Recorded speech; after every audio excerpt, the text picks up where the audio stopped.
U.S. Special Forces raid IRGC Safehouse, Baghdad, midnight, high-value target. In the world of special operations, the difference between a Medal of Honor and a diplomatic incident is measured in milliseconds. The explosive breach charge is not just opening a door, it is tearing the veil between a cold Baghdad street and a room full of men who have been hunting Americans for 3 years. When the charge blows, there is no politics. There is only the room. For most of the Iraq War, the enemy was visible. There were insurgents in tracksuits, planting IEDs in the trash. But by 2007, a different war was happening in the shadows, a war that would not be fully understood by the public for another decade. This was the war against the special groups, elite cells funded, trained, and directed by the Iranian Revolutionary Guard Corps' Quds Force. These cells were importing a weapon that could punch through the armor of an Abrams tank like it was paper.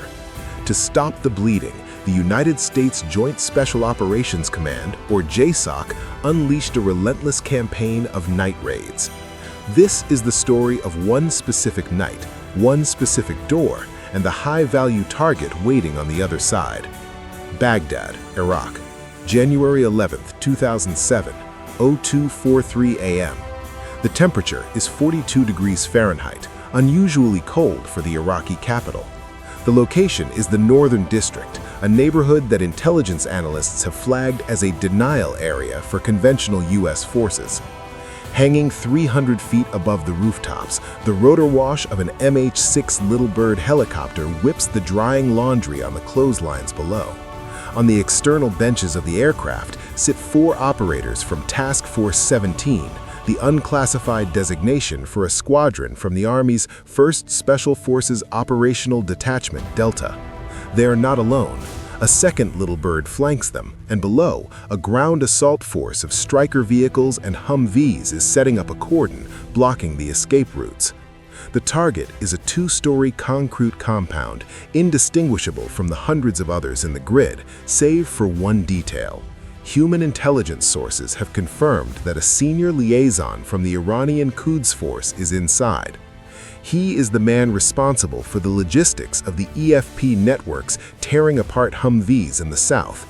Sergeant First Class Miller, a pseudonym for the assault team leader, adjusts his grip on his HK-416. He is 34 years old, a veteran of Mogadishu and Tora Bora. Through his panoramic night vision goggles, the world is a crisp, phosphorus green. He watches the skids of the helicopter approach the flat roof of the target building. This is the most dangerous phase of the operation, the offset. If they're spotted now, an RPG shot from a neighboring rooftop will turn the helicopter into a fireball before boots ever touch the ground. The pilot flares the aircraft. The skids kiss the concrete. Go! The word is not shouted, it is spoken over the inter-team radio. Miller and 3 other operators slide off the benches. Their boots make almost no sound on the dusty roof. The Little Bird immediately peels away, the noise of its rotors fading to a hum to confuse the enemy to exactly where they landed. Speed is life, but silence is security. The team moves in a stack, a tight single-file formation toward the roof access door. This is the top-down assault method. Most insurgents booby-trap the front doors of their safe houses or sleep with AK-47s pointed at the street entrance.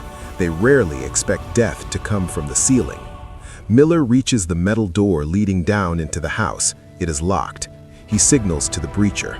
A small strip of explosive tape is applied to the hinges and the lock mechanism. They don't use a heavy charge here. The overpressure could kill the women and children sleeping on the 2nd floor, or worse, collapse the poorly constructed roof they are standing on. The breacher gives the thumbs up. The team turns away, shielding their eyes. 3, 2, 1. The detonation is a sharp crack, not a boom. It sounds like a large tree branch snapping. The door falls inward, hanging by a single twisted hinge. Smoke drifts into the cool night air. Breaching! Breaching! Miller flows through the doorway, weapon up, scanning for threats. The stairs are narrow, steep, and dark. The smell of the house hits them instantly. Stale tobacco, kerosene, and the metallic scent of explosive residue. This smell is the first confirmation that they are at the right address. The team flows down the stairs to the second floor. This is the fatal funnel, the point where the operators are most vulnerable. If a gunman steps into the hallway below, he has a clear line of fire at the descending Americans. Miller scans the landing. 3 doors, closed. From behind one of them, the sound of movement. Not the terrified shuffle of a waking family, but the rapid, deliberate sound of metal on metal, the racking of a slide. Miller raises a closed fist. The team freezes. He points to the door to the left. The breacher moves forward, this time with a flashbang in his left hand. He cracks the door slightly. He tosses the device. Bang! The sound is deafening in the confined space, a 170 decibel report accompanied by a blinding flash of magnesium light. Before the ringing in their ears can subside, Miller and the number 2 man are in the room. Hands! Let me see your hands! The shout is in English, followed immediately by Arabic commands from the team's interpreter. Erfaidek! Erfaidek! In the corner of the room, a man is stumbling back, blinded by the flashbang. An AK-47 lies on the mattress where he was sleeping. He reaches for it. Miller has a split-second decision. The rules of engagement are strict. You cannot fire unless there is hostile intent. Reaching for a weapon is hostile intent. But Miller does not fire. He sees the man is disoriented, flailing. He closes the distance, 6 feet in 2 steps, and drives the muzzle of his rifle into his chest, shoving him back against the wall. The man collapses. The number 2 operator kicks the AK across the room. Secure him, Miller says, his voice flat. Zip ties are cinched around his wrists. This is not the high-value target. This is a bodyguard, a low-level fighter. But his presence here, armed and sleeping by the door, confirms that someone important is further inside. The team clears the rest of the second floor. Women and children are marshaled into a single room, guarded by an operator. They are quiet, terrified.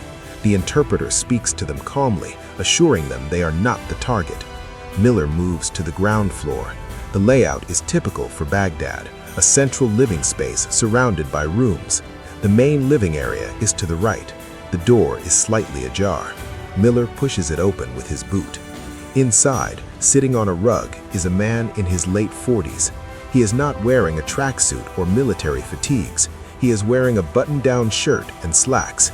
He looks calm. Too calm. On the table in front of him is a laptop, a satellite phone, and a stack of American $100 bills. Next to the money is a map of the green zone with supply routes circled in red marker. The man looks up at Miller. He does not raise his hands. He does not reach for a weapon. "You are making a mistake," the man says. His English is accented, but not with the Iraqi dialect. It is Farsi. Miller knows instantly. This is the jackpot. "Check him," Miller orders. The operators search the man. In his pocket, they find a diplomatic passport. It identifies him as a member of the Iranian embassy staff. But under the table, hidden beneath a loose tile, they find a darker truth. An operator pulls out a hard case. Inside are machined copper discs, the liners for EFPs. These are the warheads that have been killing Americans. The man claims diplomatic immunity. He claims this is a violation of international law. Miller doesn't argue. He keys his radio. "Command, this is Viking. Jackpot is secure. We have the items. Prepare for exfil." But the mission is not over. The hardest part is about to begin. The noise of the breach has woken the neighborhood. The Sadr City militia network is activating.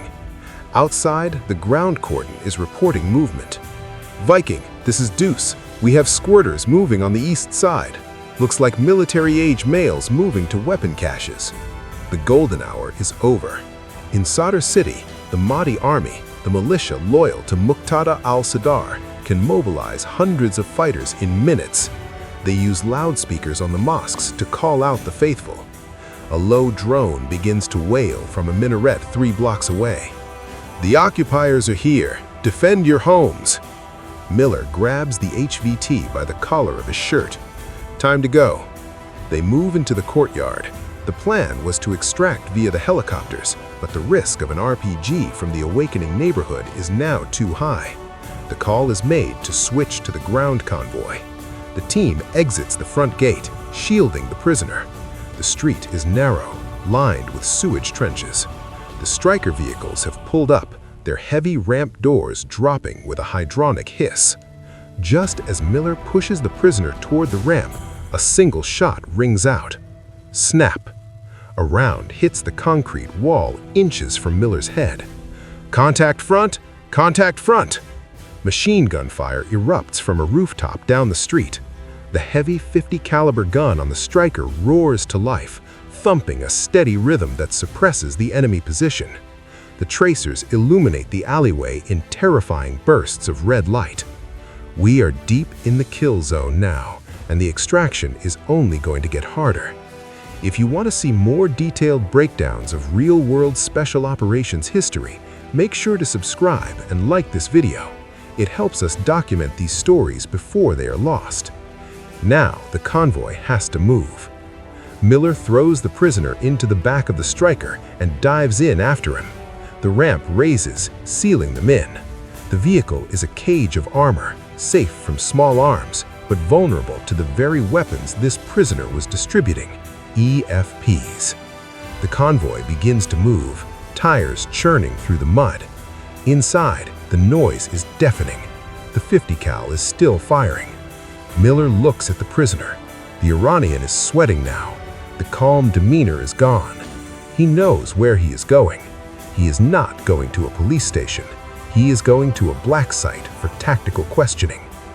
The convoy takes a hard right, speeding toward Route Pluto, the main supply route back to the green zone.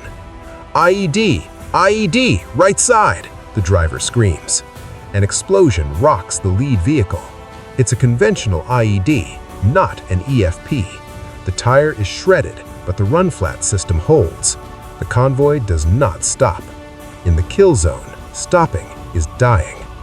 They push through the smoke, driving blindly for 300 meters until they break out of the dense urban terrain and onto the highway. The ambushers cannot follow them here. The speed of the strikers leaves the militia behind. Miller exhales. He checks his men. No casualties. He looks at the laptop bag at his feet. The intelligence inside that bag will map out the entire Quds Force network in Baghdad. Tonight, they didn't just catch a man, they caught the network.